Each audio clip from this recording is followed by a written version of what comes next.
Друзья, всем привет! Канал раз, два, три, четыре, пять вышел зайчик погулять, канал обо всем. Сегодня у нас день выпечки. Чего только не выпекали. Как в Греции. Это выпекали и это тоже выпекали.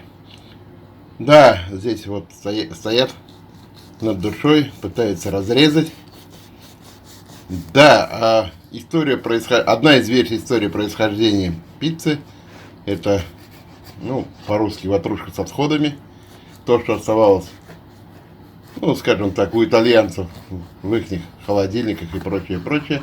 Они все крошили.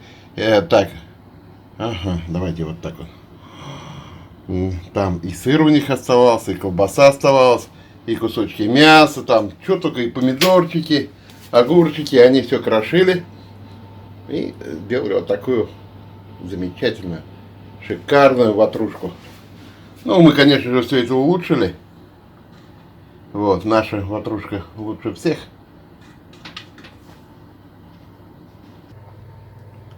А вот такая красота, посмотрите. И тесто замечательное. И начинка прям из магазина. Вот, друзья.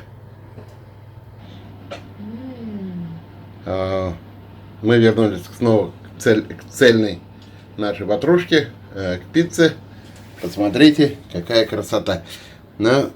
Хочу вам напомнить, друзья, что мы находимся на канале раз, два, три, четыре, пять вышел зайчик погулять. Канал обо всем. Подписывайтесь, друзья, на канал.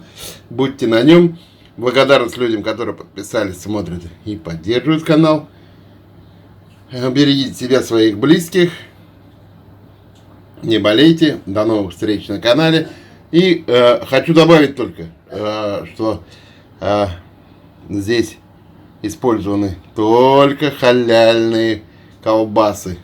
Всем спасибо. До свидания.